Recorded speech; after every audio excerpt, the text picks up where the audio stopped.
دوپہر کا وقت تھا اور دھوپ بہت تیز تھی۔ اقرا ایک درخت کے سائے کے نیچے بیٹھ کر اپنی ماں کا انتظار کر رہی تھی اور سوچ رہی تھی۔ پتہ نہیں ابھی تک ماں کیوں نہیں آئی؟ مجھے تو بہت بھوک لگ رہی ہے۔ وہ اتنا سوچ ہی رہی تھی، اس کی ماں آ جاتی ہے۔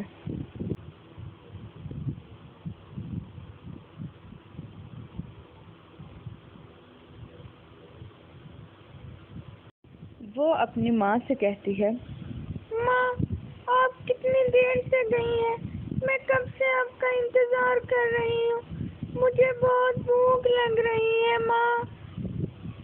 اقرا کی ماں اس سے کہتی ہے، بیٹی، میں بھی کب سے کھانے کی تلاش میں ہی تھی، پر مجھے کہیں سے کھانا نہیں ملا۔ پر ہاں، مجھے کسی نے بتایا ہے کہ یہاں سے تھوڑی ہی دور ایک گاؤں ہے اور وہاں ایک سیٹھ ہے جس کے گھر میں ملازمہ کی ضرورت ہے۔ چلو ہم وہیں چلتے ہیں۔ اتنا کہہ کر وہ دونوں ماں بیٹی وہاں سے چل پڑتی ہیں۔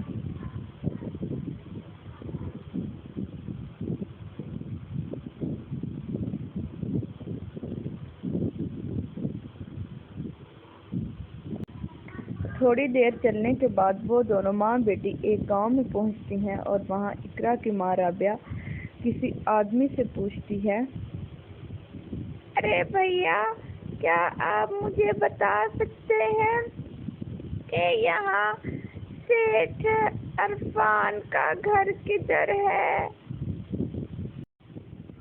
گاؤں کا آدمی کہتا ہے، ارے بہن جی، میں بتا دیتا ہوں آپ کو راستہ، پر آپ کو وہاں کام کیا ہے؟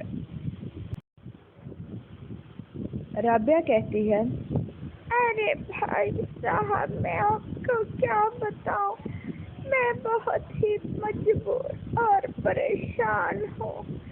ہم دونوں ماں بیٹی اس دنیا میں بالکل اکیلی ہیں، ہمارا کوئی سہارا نہیں ہے، اور مجھے پتہ چلا ہے کہ ان کے گھر ملازمہ کی ضرورت ہے۔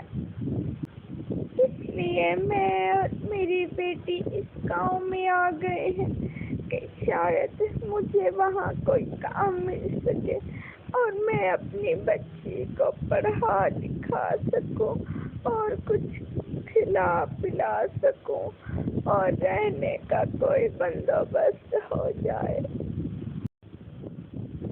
ٹھیک ہے بہن جی، میں آپ کو وہاں چھوڑ آتا ہوں، چلیے میرے ساتھ۔ وہ لوگ جب وہاں پہنچتے ہیں تو سیٹھ کی بیوی، کون ہو تم لوگ اور یہاں کیا لینے آئی ہو؟ رابعہ ان سے کہتی ہے، جی معاف کیجیے گا، مجھے پتا چلا تھا کہ آپ کے گھر میں ملازمہ کی ضرورت ہے۔ میں اور میری بیٹی بالکل اکیلی ہے، ہمارا کوئی بھی سہارا نہیں۔ آپ مجھے اپنے گھر میں کوئی کام دے دیجیے جس سے میں اپنا اور اپنی بیٹی کا پیٹ پال سکوں۔ سن کر مالکن جس کا نام فرح تھا وہ کہتی ہے، ہاں ٹھیک ہے، کوئی بات نہیں، تم یہاں کام کر سکتی ہو، میں تمہیں رہنے کے لیے ایک کوارٹر بھی دے دوں گی، پر ایک کام ضرور کرنا، مجھ سے کچھ پیسے لے کر اپنی بیٹی کا یہاں اسکول میں داخلہ کروا دینا۔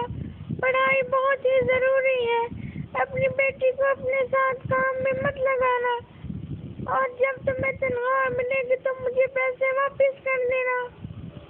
کر بہت ہی خوش ہوتی ہے اور اس کا شکریہ ادا کرتی ہے۔ آپ کا بہت بہت شکریہ۔ کچھ وقت گزرنے کے بعد فرح کی بیٹی اپنی کسی دوست سے فون پہ بات کر رہی تھی اور وہاں اقرا آ جاتی ہے اور اسے دیکھ کے اپنے دل میں سوچتی ہے، کتنے خوش نصیب ہے یہ، کتنا بڑا کمرہ ہے اس کا، اے سی ہے، ہر چیز ہے اس کے پاس، اور میرے پاس کچھ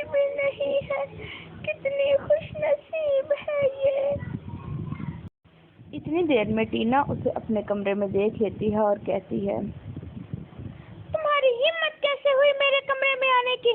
پتہ نہیں کہاں کہاں سے منہ اٹھا کے آ جاتے ہیں غریب اور گندے لوگ. تم کیسے میرے کمرے میں آئی؟ کس سے اجازت لے کر آئی؟ نکل جاؤ میرے کمرے سے، اور خبردار اگر آئندہ یہاں آئی تو. اتنی دیر میں فرح اور رابعہ وہاں آ جاتی ہیں اور رابعہ کہتی ہے، معاف کر دو بیٹی، اگر اس سے کوئی غلطی ہو گئی ہے تو اس کی طرف سے میں تم سے معافی مانگتی ہوں، پر پلیز تم غصہ مت کرو. فرح غصے میں آ جاتی ہے اور اپنی بیٹی سے کہتی ہے، تمہیں شرم نہیں آتی؟ تم کس طرح سے بات کر رہی ہو؟ آخر ہے تو وہ بھی انسان، اور اگر تمہارے پاس پیسہ ہے اور تم اچھی زندگی گزار رہی ہو تو اس میں تمہاری کوئی بھی خصوصیت نہیں ہے. یہ سب کچھ تمہارے پاپا کی محنت کا ہے. جس دن تم خود کچھ کرو گی اس دن یہ اکڑ دکھانا. تمہیں معافی مانگنے کی کوئی ضرورت نہیں. اپنی بیٹی کی طرف سے میں تم سے معافی مانگتی ہوں. پلیز تم اس کی باتوں کا برا مت منانا.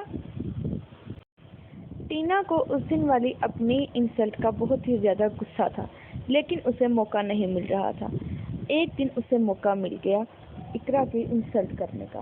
اس نے اسے اپنے پاس بلایا. میں نے کب سے تمہیں پیغام بھیجا ہے اور تم اب آ رہی ہو؟ اتنی دیر میں وہاں ٹینا کی ایک دوست بھی آ جاتی ہے اور ٹینا اس سے کہتی ہے، دیکھو آج میں تمہیں دکھاؤں کہ یہ ہمارے گھر میں کام کرنے والی ملازمہ ہے اور کس طرح یہ میرے جوتے صاف کرتی ہیں، میرا ہر کام کرتی ہیں. آج میں تمہیں دکھاؤں گی. وہ اسے وہاں اپنے پاس بلاتی ہے اور اپنے جوتے صاف کرنے کا کہتی ہے. تم یہاں کھڑی میرا منہ کیا دیکھ رہی ہو؟ تمہیں نہیں پتا کہ میں لیٹ ہو رہی ہوں؟ جلدی یہاں اور میرے جوتے صاف کرو. اقرا خاموشی سے چل پڑتی ہے اور خاموشی سے اس کے جوتے صاف کر دیتی ہے. وہ کچھ بولتی نہیں. جوتے صاف کرنے کے بعد اقرا وہاں سے جانے لگتی ہے کہ ٹینا اس کے لہنگے پر پاؤں رکھ دیتی ہے اور وہ گر جاتی ہے. اقرا وہاں گری رہتی ہے لیکن ٹینا خاموشی سے وہاں سے چلی جاتی ہے. بعد وہاں اقرا کی ماں اور فرح آ جاتی ہیں اور وہ جلدی سے اس کو اٹھاتی ہیں. وہاں اسے بیڈ پر بٹھاتے ہیں اور رابعہ اپنی بیٹی سے کہتی ہے، تمہیں کیا ہوا تھا؟ تم کیسے گر گئی؟ بتاؤ مجھے کیا ہوا تھا تمہیں؟ بولو. نہیں ماں، مجھے کچھ بھی نہیں ہوا تھا، بس مجھے چکر آ گیا تھا اور میں گر گئی تھی. اب تم پریشان مت ہو ماں، مجھے کچھ نہیں ہوا تھا. ماں بیٹی باتیں کر ہی رہی ہوتی ہیں کہ فرح خاموش رہتی ہے کیونکہ اسے سمجھ آ گیا تھا کہ اقرا خود نہیں گری تھی بلکہ اسے گرایا گیا تھا اور یہ کام صرف اور صرف اس کی بیٹی کا ہی تھا. اس لیے وہ خاموشی سے وہاں سے چلی جاتی ہے. ایک دن ٹینا اپنے کمرے میں فون پر کسی سے بات کر رہی تھی. اس دن گھر میں کوئی نہ تھا سوائے ٹینا اور اقرا کے. وہ اپنے کمرے میں فون پر کسی سے بات کر رہی تھی. وہ نہیں جانتی تھی کہ اس کے پیچھے ایک چڑیل کھڑی ہے.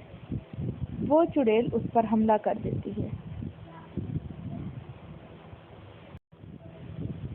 چڑیل کو دیکھ کر وہ بہت ہی زیادہ ڈر جاتی ہے لیکن وہ اپنے آپ کو بچانے کی بہت ہی زیادہ کوشش کرتی ہے اور اونچی آواز میں چلاتی ہے، بچاؤ بچاؤ بچاؤ.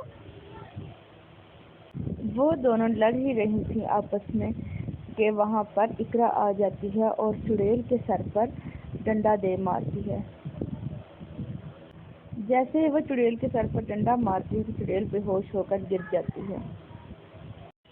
بھاگتے ہوئے جب وہ دونوں وہاں سے کمرے سے آتی ہیں تو لیونگ روم میں پہنچ جاتی ہیں اور وہاں پر فرح اور رابعہ کھڑی ہوتی ہیں اور فرح اپنی بیٹی سے پوچھتی ہے، کیا ہوا؟ تم بھاگ کیوں رہی ہو اور تم اتنی ڈری ہوئی کیوں ہو؟ کیا ہوا ہے تمہیں؟ ٹینا بڑے ہی سہمے اور ڈرے ہوئے لہجے میں اپنی ماں سے کہتی ہے،